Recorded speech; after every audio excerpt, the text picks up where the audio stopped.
might pay a smaller fee to buy forgiveness for their sins. Indulgences were a major source of church income. For this particular campaign, Leo unleashed a squadron of expert indulgence salesmen across Europe, and the money began to pour in.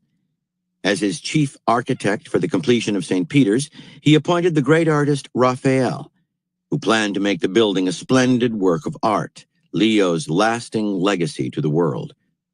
All was going well until in October 1517, news reached the Pope that a priest named Martin Luther, some tiresome German theologian, had tacked to the doors of the castle church in Wittenberg a tract called the 95 Theses.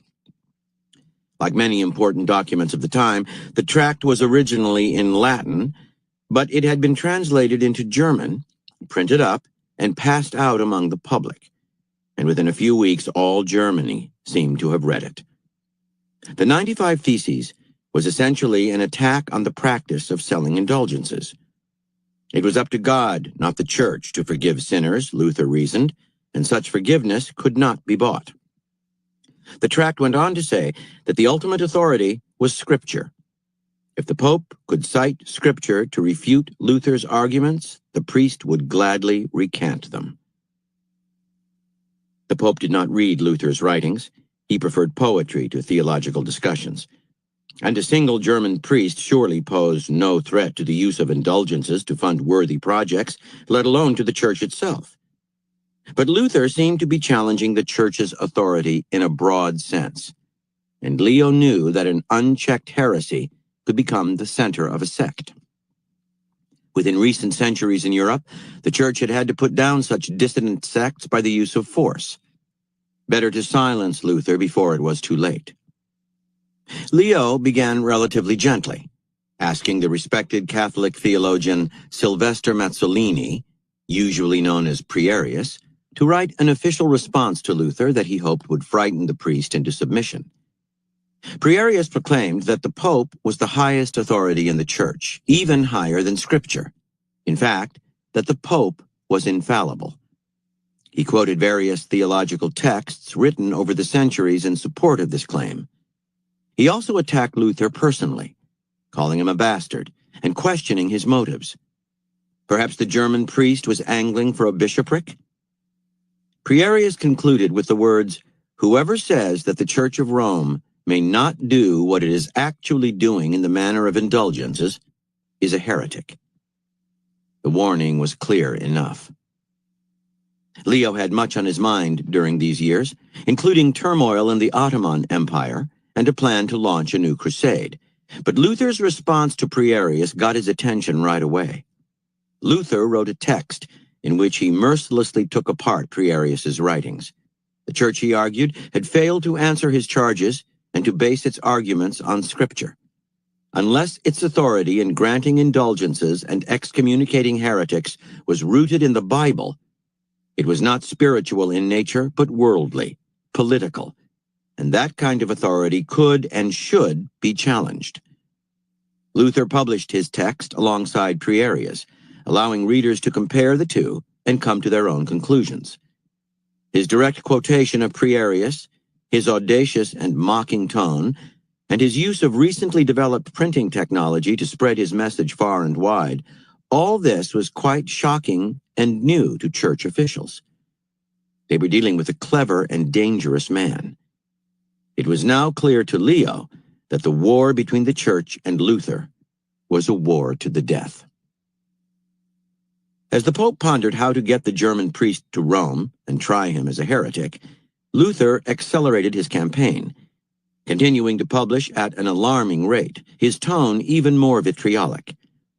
In an open letter to the Christian nobility of the German nation, he claimed that Rome had used its spurious authority to bully and cow the German people for centuries, turning Germany's kingdoms into vassal states. The Church, he said again, was a political power, not a spiritual one, and to prop up its worldly rule, it had resorted to lies, forged documents, whatever means necessary.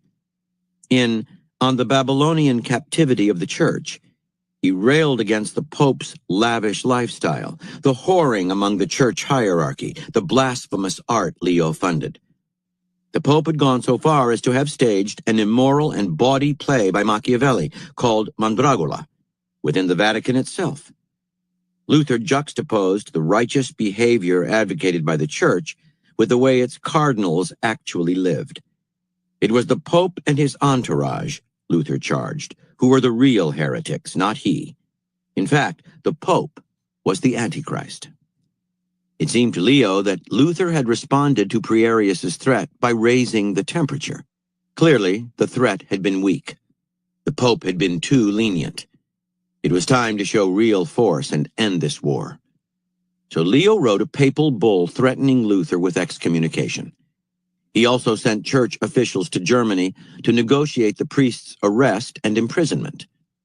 These officials, however, came back with shocking news that altered everything.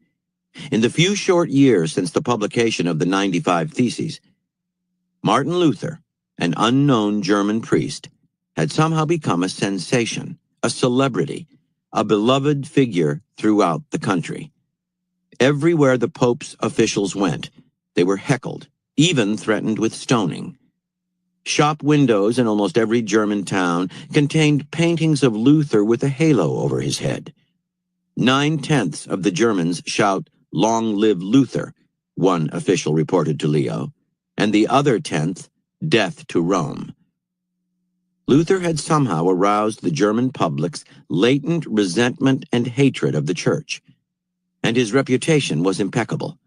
He was a best-selling author, yet he refused the income from his writings, clearly practicing what he preached. The more the Church attacked him, the more popular Luther became. To make a martyr of him now could spark a revolution.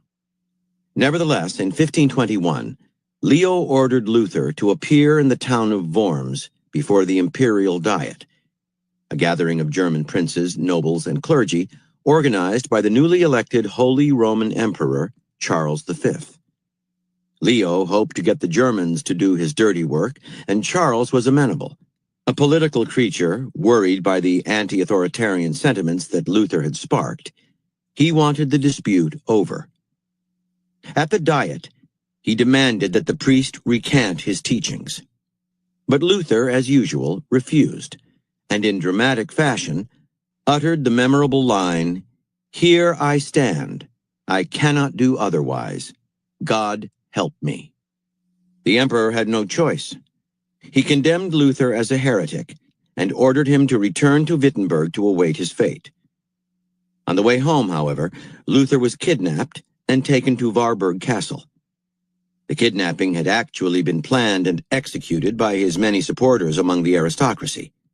He was safe. Living in the castle under an assumed name, he was able to ride out the storm.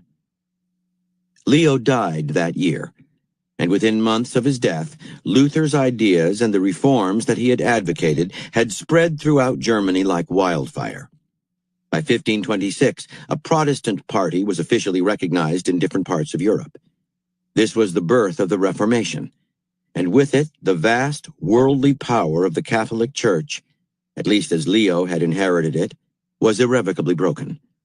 That obscure, pedantic Wittenberg priest had somehow won the war. Interpretation.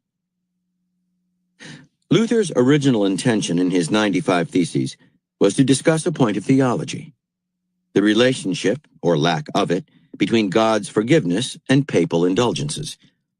But when he read Prierius's response to his argument, something changed in him.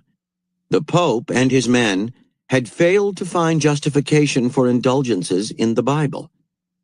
There was much more they could not justify as well, such as the Pope's unlimited power to excommunicate. Luther came to believe that the Church needed drastic reform. Reformation, however, would require political power. If Luther simply railed at the Church's wickedness from the pulpit or among his fellow priests, he would get nowhere. The Pope and his men had attacked him personally, questioning his motives. Now Luther, in turn, would go on the offensive, fighting fire with fire. Luther's strategy was to make the war public, transforming his moral cause into a political one.